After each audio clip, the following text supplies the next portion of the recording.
we present to you the sulfur cycle.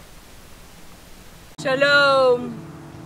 There is a fraction of sulfur inside of every living organism, where it is an essential component of proteins. Plant roots absorb sulfate, assimilate it by incorporating sulfur into plant proteins. Animals assimilate sulfur when they consume plant proteins and convert them into animal proteins.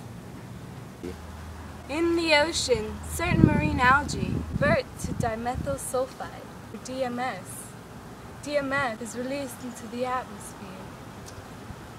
It condenses into water droplets. They affect weather and climate. The atmosphere, DMS is converted to sulfate, most of which is deposited in the ocean. Bacteria drive the sulfur cycle. Honey, I'm home.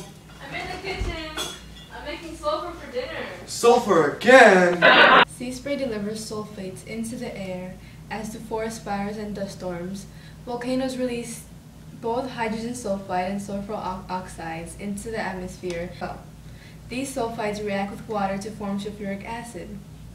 Sulfuric acid can rain down, erode rocks, and harm plant and marine life. The Science Show With Professor Edwards. Welcome to Readings with Professor Edwards. Today, children, I'd like to fill your empty minds with vast quantities of knowledge that will just last you for the rest of your life. Today I'll be talking to you about a very important subject that's dear to my heart, the sulfur cycle. Let us begin.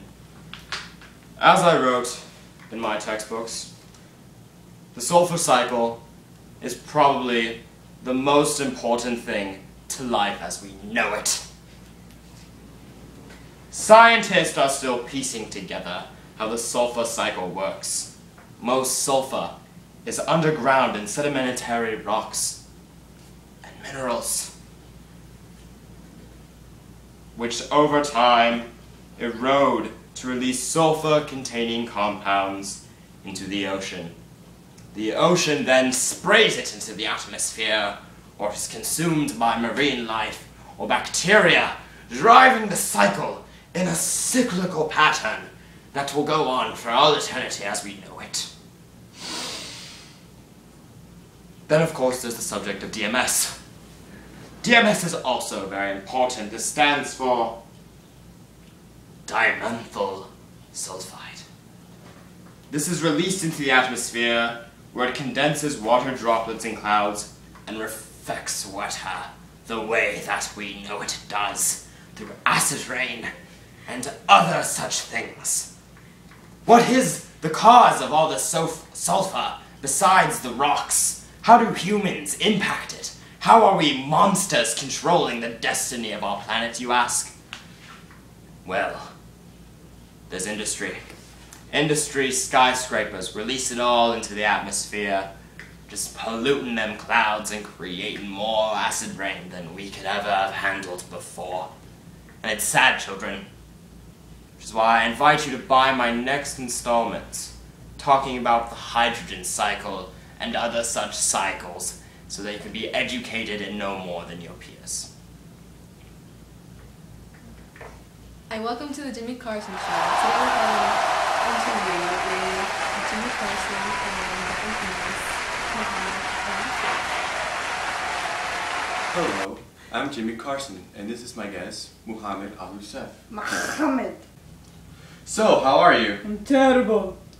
Why do you bomb so many Americans? Because the Americans greedily drill out oil and burn the fossil fuels, releasing sulfur dioxide into the atmosphere. This causes acid rain to fall upon my goats and my wife. My wife is so burned to the face that I make her wear a burqa during sexy time. Yes!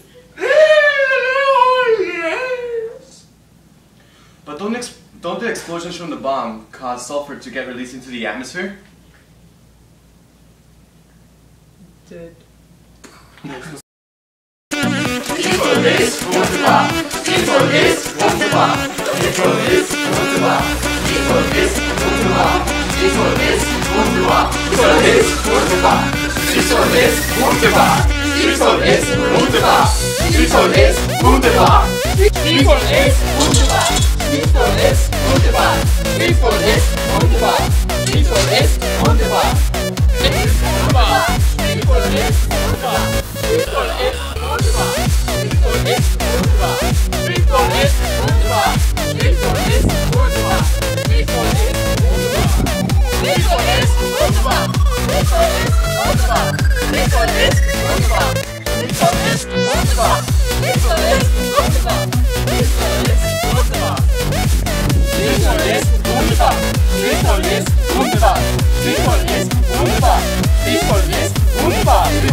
Schwefel ist ein wunderbarer Chemical. You make me this, bring me up, bring me down.